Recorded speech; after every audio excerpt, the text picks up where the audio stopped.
Selamat sejahtera Doktor. Nama saya Siew Yan Ching. Nama saya Nurhana Balkis binti Jumaat Lunain. Nama saya Debbie Louisa Chua. Nama saya Nur Azwar Safrina binti Yusof. Saya Nik Syadiah binti Mat Yusdi. Kajian ini telah dijalankan di sebuah sekolah yang terletak di Ipoh Perak.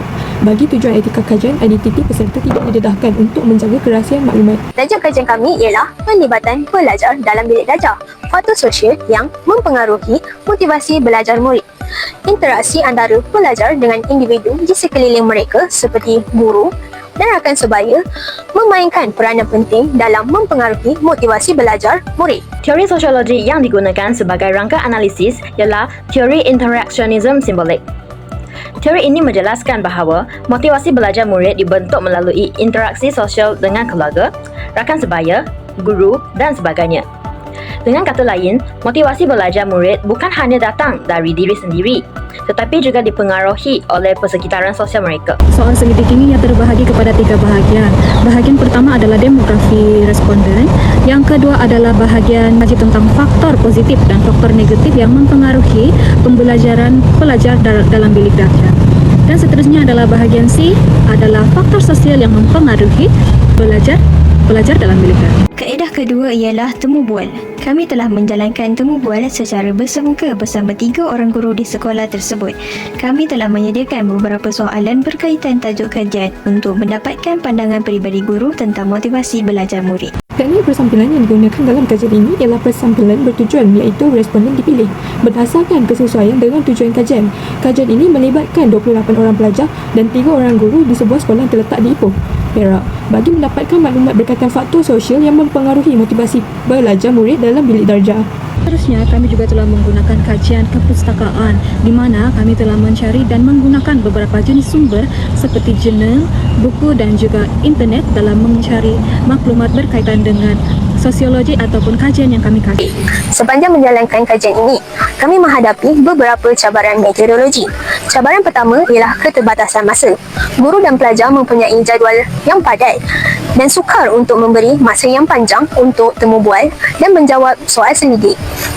Untuk mengatasi cabaran ini, kami membuat temu janji lebih awal dan menyediakan borang soal selidik yang ringkas dan mudah untuk difahami supaya tidak mengambil masa yang terlalu lama. Cabaran kedua ialah kejujuran responden. Dalam kajian sosiologi, responden mungkin tidak jujur apabila menjawab soalan yang sensitif, terutamanya soalan tentang sikap guru atau rakan sebaya. Untuk mengatasi cabaran ini, kami menjamin kerahsiaan identiti responden dan menekankan bahawa tiada jawapan yang betul atau salah. Cabaran ketiga ialah sikap bias atau kecenderungan peribadi. Semasa menjalankan temu bual, kami mungkin secara tidak sedar mempengaruhi responden melalui nada, suara, bahasa, badan atau cara saya mengemukakan soalan. Untuk mengatasi cabaran ini, kami menggunakan soalan terbuka dan mendengar dengan aktif tanpa memotong jawapan responden. Kami juga merekod dan menulis semua jawapan dengan teliti tanpa mengubah maksud asal. Kajian ini melibatkan 28 orang pelajar tingkatan 6 dari sebuah sekolah di Ipoh Perak. Daripada jumlah tersebut, 7 orang ialah pelajar lelaki, manakala 21 orang ialah pelajar perempuan. Bilangan responden perempuan lebih ramai kerana jumlah pelajar perempuan di sekolah tersebut adalah lebih banyak berbanding pelajar lelaki. Selain itu, 8 orang pelajar selalu belajar bersama rakan. Kajian mendapati bahawa separuh daripada responden, iaitu 14 orang pelajar, kadang-kadang belajar bersama rakan, manakala 6 orang lagi jarang berbuat demikian. Keadaan ini menunjukkan bahawa kebanyakan pelajar hanya belajar secara berkumpulan pada waktu tertentu seperti sebelum peperiksaan atau ketika menghadapi tugasan yang sukar. 10 orang pelajar memilih belajar secara berkumpulan. Majoriti responden iaitu 18 orang pelajar lebih cenderung belajar secara individu. Hal ini menunjukkan bahawa kebanyakan pelajar lebih selesa belajar sendiri kerana dapat memberi fokus dan mengawal cara pembelajaran mereka tanpa gangguan. Dalam bahagian B, kita mempunyai 2 soalan. Yang pertama sekali, apakah faktor yang mendorong dan mempengaruhi motivasi pelajar dalam bilik darjah? Okey, apa yang telah dipilih oleh responden? Menurut apa yang telah dikatakan oleh responden sendiri dan dalam kajian ini, kami dapati bahawa kenapa mereka memilih pengaruh rakan sebaya yang positif dan sikap dan personaliti guru yang telah menjadi pendorong mereka untuk lebih berminat dalam belajar dalam bilik darjah adalah disebabkan Kita tahu bahawa pengaruh rakan sebaya yang positif dia mampu membantu kita dan mengarahkan kita lagi ke kerjayaan yang sepatutnya. Berdasarkan kajian, faktor guru sangat mempengaruhi motivasi pelajar. Min tertinggi ialah 4.46 menunjukkan pelajar lebih bermotivasi apabila guru memberi maklum balas positif seperti pujian dan galakan. Namun, min terendah ialah 3.46 menunjukkan masih ada pelajar yang malu atau takut untuk bertanya soalan di dalam kelas. Kesimpulannya, sokongan guru penting untuk meningkatkan motivasi dan keyakinan pelajar juga perlu diperkukuh supaya mereka lebih aktif dalam pembelajaran. Implikasi dapatan ini terhadap pengurusan pembelajaran ialah guru perlu mewujudkan suasana bilik belajar yang lebih positif, mesra dan terbuka agar pelajar berasa selesa untuk melibatkan diri dalam aktiviti pembelajaran. Selain itu, guru juga perlu menggunakan pendekatan yang lebih interaktif dan memberi sokongan emosi kepada pelajar supaya proses pembelajaran menjadi lebih berkesan. Dari aspek kesejahteraan pula, sokongan dan galakan daripada guru dapat meningkatkan keyakinan diri, mengurangkan tekanan semasa belajar serta membantu pelajar berasa lebih dihargai dan selamat di dalam bilik darjah. Melalui kajian ini, saya memahami bahawa faktor sosial seperti guru, rakan sebaya dan ibu bapa akan mempengaruhi motivasi belajar pelajar. Pengetahuan sosiologi membantu saya memahami keperluan pelajar yang berbeza dan kepentingan mewujudkan suasana pembelajaran yang positif. Sebagai bakal pendidik, saya ingin menggunakan kaedah pengajaran yang lebih interaktif dan memberi galakan kepada pelajar supaya mereka lebih aktif dalam bilik darjah. Melalui kajian ini, saya memahami bahawa motivasi murid bukan sahaja datang daripada diri mereka sendiri, tetapi juga ibu bapa, cikgu dan pihak sekolah yang seharusnya bekerjasama untuk memupuk semangat pelajar untuk terus belajar. Pengetahuan sosiologi ini membantu saya sebagai bakal pendidik untuk mengurus kepelbagaian dalam bilik darjah dengan lebih efektif.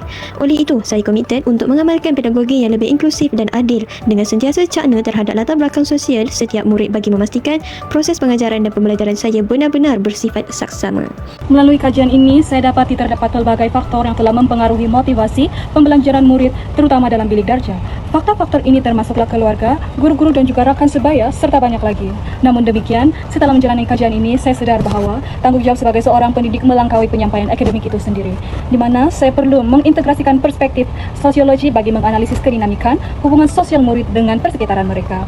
Melalui pemahaman sosiologi ini, saya dapat menilai bagaimana pengaruh keluarga, kelompok, rakan sebaya dalam membentuk tingkah laku serta motivasi murid. Sekaligus, komited dalam memanfaati pengetahuan tersebut demi merancang pendekatan pedagogi yang lebih inklusif, adil, dan responsif terhadap kepelbagaian latar belakang sosial di dalam bilik darjah. Melalui kajian lapangan tentang pelibatan pelajar dalam bilik darjah, saya memahami bahawa faktor sosial seperti keluarga, rakan sebaya dan persekitaran sangat mempengaruhi sikap pelajar terhadap pembelajaran. Kajian ini membantu saya melihat kepentingan sosiologi dalam memahami tingkah laku dan keperluan setiap pelajar. Sebagai bakal pendidik, pengetahuan sosiologi dapat membantu saya mengurus kelas yang mempunyai latar belakang pelajar yang pelbagai dengan lebih adil dan berkesan. Saya juga akan lebih peka terhadap pelajar agar mereka berasa selesa dan dihargai di dalam kelas.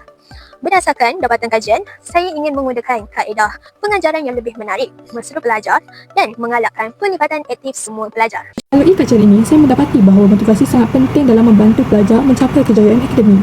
Pelajar yang mendapat sokongan daripada guru dan ibu bapa lebih bersemangat untuk belajar secara aktif di dalam kelas. Kajian ini memberi kesedaran kepada saya bahawa motivasi perlu dipupuk dalam diri setiap pelajar agar mereka lebih yakin, berdisiplin dan terus berusaha mencapai cita-cita. Keseluruhannya, kajian ini menunjukkan bahawa faktor sosial seperti keluarga, rakan sebaya dan guru memainkan peranan penting dalam membentuk motivasi belajar pelajar. Selaras dengan teori interactionism simbolik yang menekankan bagaimana label dan interaksi membina identiti diri. Sebelum kami mengundur diri sebagai penutup, saya ingin menyuruh rakan-rakan untuk bersama-sama merenungi satu persoalan ini sebagai refleksi. Sejauh manakah komitmen kita sebagai seorang guru dalam mencorak interaksi yang positif kepada murid agar amalan pelabelan sosial dapat dihindari sekaligus memastikan tiada sebarang keciciran dari segi motivasi akibat layanan yang diberikan oleh kita. Mari kita sama-sama merenungkan hal ini. Sekian daripada kami.